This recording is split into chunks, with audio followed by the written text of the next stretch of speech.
Hello everyone.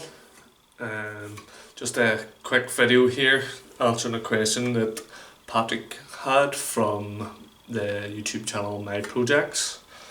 And he was asking two simple questions. One was that when he was travelling from the corner into the middle of the wall and from the other corner that he was getting a build up in the middle, and he was asking why it's happening. So really there's it's hard to tell obviously from a video watching his video and him describing what was happening. It's sort of hard to tell and hard to explain ways to fix the problems that he's having, because it could be multiple problems. It might not just be as simple as you're putting too much pressure in. It could be you're putting it on too heavy and then you're putting too much pressure in. Instead of, also you were saying you might have been overworking it. Yeah, you could be dragging it in. It could also be your PVA's not getting tacky before you're working at it, and it's sliding. Although it doesn't look like that there, and maybe up around the door part it might have slid a wee bit on you there. But my advice to you would be, like, you're doing well. The wee wall didn't look too bad considering the problems you said you were having with it. But my advice would be to, when you're coating it on, your first coat, get it as flat, neat and tidy as possible straight away. And your second question is actually going to run into this too. You might want it to take up 10 minutes. Every job is different. It's hard for me to tell you what's happening on your job without being there. But you might want it to get a bit drier before you apply your second coat over.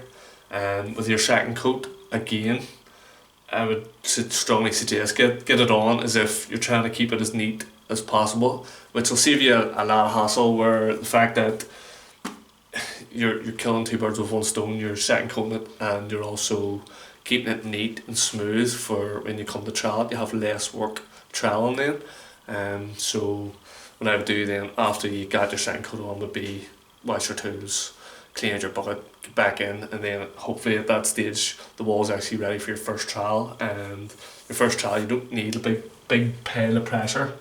Your idea isn't to really take stuff off the wall, but like you were saying, it is, you're trying to move it about, fill in anything. So really at the end of your trowel there should be literally nothing. You shouldn't really be scraping things off. If you are, you're probably putting on too much of a coat, so maybe reduce the amount you're putting on. Which leads me back into your second question of, do I use the same mix the first and second coat of the wall? And the answer to that question would be yes and no, depending on the jobs. Again, every job is different. Different materials. Over here we actually have two different kinds of finish coat, the carlite and the thistle. The thistle is what you're using, and I think the thistle's a bit harder to actually work, especially when it's doing that funny stuff where it's dragging and it's maybe getting a bit tight in certain areas on you and other areas are staying loose. But to answer your question on the second part of, do I use the same bucket? Sometimes yes, I would, especially if I'm on my own. I would scratch the wall, maybe let it take up a wee bit, and then I would straight away hit it a second coat and get it like I was saying, get it as smooth as possible from the word go. That's what you're wanting. Word go. Make everything easy from the word go. Don't plaster isn't something you let hang about. You get it all done from the word go. But then I was sort of listening into what you were saying about the part up that was around your door where it was going lumpy on you. You might actually be hitting that too early. You might be troweling it up and then you might be coming and troweling up again. It's something, it'll be hard. You have to pick it up on your own. You will learn it. You're getting there. The looks of the smaller sort of wall in your porch didn't look so bad. And even the likes of them wee hollows that you are getting and stuff, don't be scared to fill them in again.